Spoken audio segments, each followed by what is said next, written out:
I've never been in the business of telling people how to live their life, but even as a coach, I must acknowledge by practice there's such thing as free will, and that habits can die hard when they're not linked to a strong enough cause or a painful enough effect. But with that being said, us men in the modern times appear to be masters at complicating our lives through the medium of free will, and small actions on a consistent and stubborn basis that feed the landslide of failed potential and of self-actualization. And if you look externally, this is only amplified by the influences that make this test and battles harder. In this video, we're going to aim to connect the dots within the theatre of war for man's spirit, sovereignty and sanity. The first battle we're going to call the battle for competence. And we know in a technological age, it asks very little of our physicality compared to maybe to our ancestors. You think about it, many people still, and many men, are not even hitting the physical activity requirements set by the state. And when I say physical activity, I don't mean exercise, I mean movement associated to living. The amount of dads that are unable potentially to play with their children down the park due to their physical incompetence. Maybe how many husbands are unable to do a valet tudo round with their missus in the bedroom. More is available when we have physical competence as a man, and we're able to process a lot more of the energy and vitality in our body when we have appropriate outlets to cultivate, procure and discharge this energy. The battle of competence is very much again influenced by external factors too. A lot of people grew up watching sitcoms and TV shows where it shows masculine energy as being physically incompetent as well as intellectually incompetent. We see that there's associations made to toxicity and nothing more than a meathead if you are someone who does pay ode to the body and prioritises physical outlets to build vitality, as if there's nothing more to them than the vessel itself, which couldn't be further from the truth. We're seeing also a push towards this idea that the path of least resistance is somewhat as noble as the path of resistance. We know that resistance is a byproduct of living, that any spoils of war or anything worth gaining comes from an element of resistance, traversing forward, and it's no different. People that actively seek resistance inside their life are able to integrate it into their perception. They have more patience, more resilience, because they're able to understand that resistance is a necessary part of life. Compare that to the men that are unable to process resistance. The first sign of resistance that comes into their life causes them to crumble. The second battle in this pillar is the battle for nourishment. Sadly, a lot of men are still encouraged to eat like children. And I don't mean because their mum cooks for them.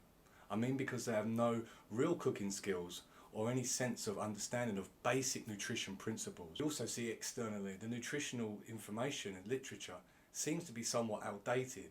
Or if not outdated, it seems to be cunningly inverted. Once you understand the principles of nutrition, the macronutrients, the micronutrients, the BMR in relation to gaining and losing weight, then you're set for life. And it's no different to exercise. You'll be able to program and sequence and modify and alterate the physical vessel based upon the needs. By not being in the know and the encouragement towards not being aware and still eating like children with processed food, seed oils, borrowed energy, sugar, all the above, then you see how the attack on the vessel also hinders the vitality coming into the body. The energy going out in the first battle, the energy coming in. And the third and final one for the battle of the vessel is the battle of the blue siren. It's no secret that us men are somewhat now addicted to our technological blue screens and blue lights, and they become as alluring in our life as the siren does the sailor lost at open sea.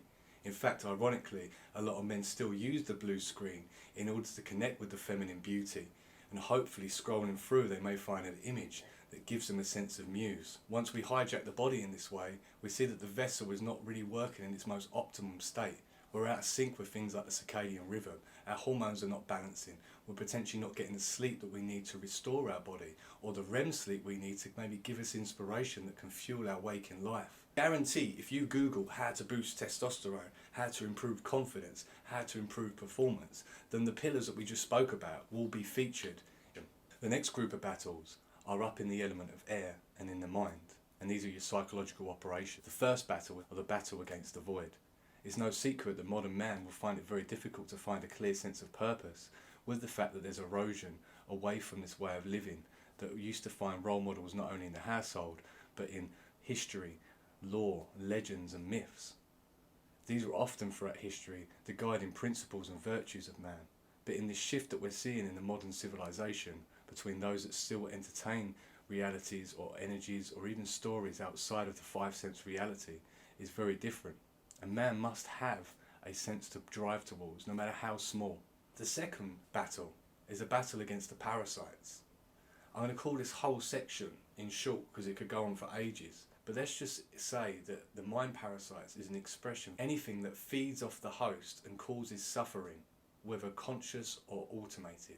This is where we find beliefs, assumptions, perceptions, and addictions. These mind parasites almost store onto the hard drive and become very difficult to remove, and they become some of the toughest battles in this theatre in the level of the mind. You can have a vessel that's competent, but if there's mind parasites that are hindering the cognition and the ability to navigate the element of air, then there's still going to be an undesirable outcome. Us men, we need to maybe get better at putting the guard up to avoid these parasites being fed externally as well as internally. The third one in the battle of the mind is that of sexualisation. The vessel is going to procure vitality and libido, that it's within men to sow their seed and to explore and to have desires. However, sexualisation is the expression greatly put by Meatloaf, where men are constantly revved up with no place to go.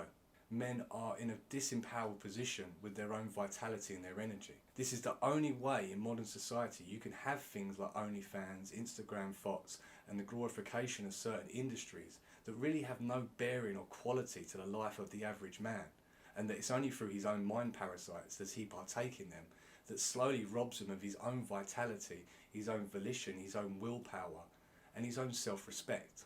Not to say that they repress their sexuality, but instead they redirect it in a place where it's not just about skin and cheek.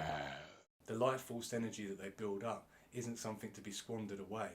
Does not mean that they go celibate or they chase themselves, but they simply stop giving agency. And unfortunately, modern men become customers through consent because it's an attention-based economy. And it just so happens that warm-blooded men are in the business of seeing beautiful women. And some of them are not even that beautiful. You want to see my butthole, babe? We're dirty little piggies. Could you imagine the poor OnlyFans girls and the porn stars waking up to an empty town as they realise that men no longer subscribe to the idea of just seeing their physical beauty through the lens of technology, because men finally took the reins back and said, hey, I'm only viewing this because I've got some mind parasites that believe that this is the only way that I can engage in true feminine beauty. What they're showing isn't true feminine beauty, it's just sexualisation. As we go into the final top portion of the triad, we're talking about realm of the spirit. The realm of the spirit, in essence, is where the battles kind of all come together. Battle against victimhood and atomisation. With no tribes, no togetherness, no troops, it's easy to see how men become almost isolated. They haven't got a band of brothers that can uplift them, to challenge them, to direct them, which can make a man ultimately suffer when it comes to the idea of carrying his own cross. We must all bear our own cross and carry our own cross. We're atomised. It makes this concept seem a lot harder. And what ultimately externally that's happening is there's this disillusionment and disassociation to what is within control. So when a man is atomised completely from a good community, you can see how this will then affect all of the below as well as the above. You see that men ultimately, when they're directed in a good place, find this sense of brotherhood, maybe through the military, or maybe they find it through a sporting endeavour. But having that togetherness of good quality men that will challenge and uplift and set a standard is paramount for a man. And sadly, in the modern times, there's a lot of men that are acting like the lesser qualities of women. They're bitchy, they're spiteful, and they're underhanded in the way that they take up on the role of a friend or a duty of a brother. So when a man is atomised and he's isolated, it affects not only the community and the societal level, but it also affects them on an individual level as well. Outside of the disillusionment and isolation, then comes into someone who can be bitter. These are like the trolls online and the haters that just spend nothing more than to put another person down to make themselves feel better. Because potentially, as we always acknowledge, these people are probably very unhappy with inside of their own life. Maybe they're isolated, maybe they're miserable, maybe their vessel's not working in order, maybe they've got a lot of mind parasites, who knows. But the disillusionment and the demoralisation can go one or two ways. It can go inward or it can go outward. We're all familiar with a book by Joseph Campbell of being the hero of your own story. And this learned helplessness and this learned victimhood that men adopt is almost the antithesis of what that is trying to communicate.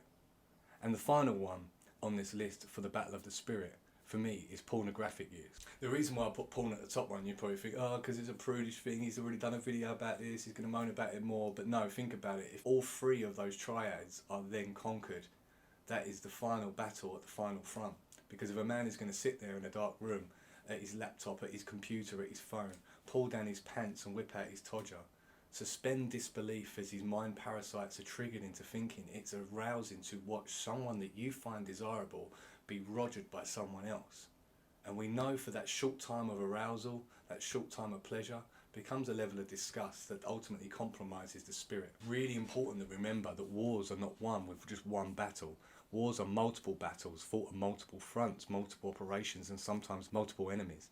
So if as a man, if you could look in the mirror and reflect on this and ask yourself, where am I finding the difficulties in this battle? Am I struggling with the battle for the vessel? Inactivity? Am I eating like shit?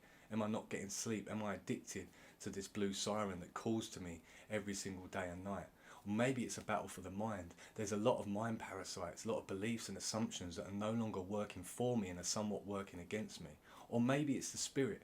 I'm isolating myself, I'm atomized, I have no reason to go out in the world because I don't feel a part of it. We know that the external culture is doing a very, very good job of making sure that these are the case. And any man that necessarily goes along to address these problems within inside the triad and these battles are oftentimes labelled ism-based names that cause them problems and cause them problems externally. It's just by a man saying that maybe I need to go back to the past in order to understand the present.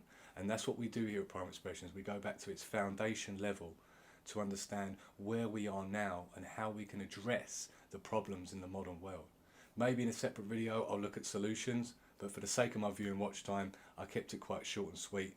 If I've missed any that you think would be quite interesting battles and how they manifest, chuck them in the comments. But until then, keep fighting, soldier, head up, and we will win this war waged against man's spirit, sovereignty